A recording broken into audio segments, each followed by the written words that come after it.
So hello guys, nandito po ako para palit ng ng regulator itong Supremo guys. At bukod dun guys, papapalit din tayo ng foot brake switch.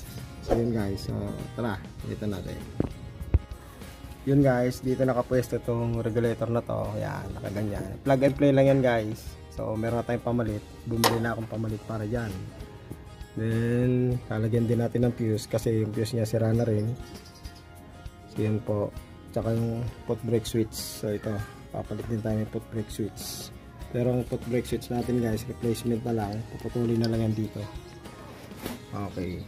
Para makuha na lang itong pinaka plug. So ganun po siya. Guys, ito yung pyesa natin ng Supremo. Okay, regulator. Yan. So ito yung code nya. So plug and play lang po yan guys. Dito kinakabit lang yan, tinutusok lang. So hindi ka magkakamali yan kasi may pin. Tusok mo lang na ganon. Yan, okay. So bakit nasisira ito guys? Itong maganda rito, kaya nasisira ito guys, pag luma na yung baterya mo, sira na, worn out na, hindi mo pa pinapalitan guys, ito ang pwedeng bumigay dyan. So bumibitaw ito, nasisira itong regulator. Yan po. So kung kaya kung sira na po ang battery mo, kasi ang battery lifespan po ay 1 to 2 years lang. Pag umabot ka ng 2 years guys ang battery, sulit na sulit mo na yon. Yun lang lifespan ng battery na maintenance free. So ganyan lang guys. Just lang na socket range o box range ang gagamitin. Karegitan. So ito guys, nasa ilalim ng tank ito. Yung nakikita nyo ngayon, kinalas na namin yung tanke. Kaya naka-open na guys. Yan.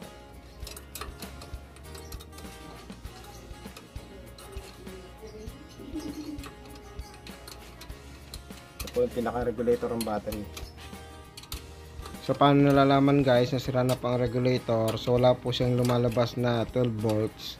Tapos umiinit po siya, sobrang init yung regulator guys. So yun, yan na. So ito siya yung pinagpalitan. Ito yung bago guys.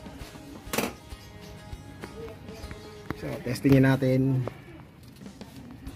Ito guys, ang pinaka fuse ng Supremo sa may battery banda is 15 amps. So ito guys, kakabit po natin. Pinahulog pa. So yan po, plug and play lang yan. Ganun lang po siya. Yan. So, plug and play lang guys. So ipit mo lang na gano'n. Yan lang yan.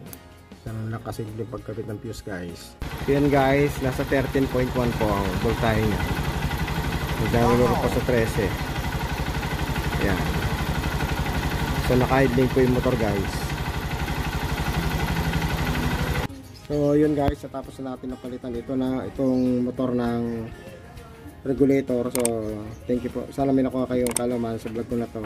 Thank you for watching. Please like and subscribe to my YouTube channel. Thank you.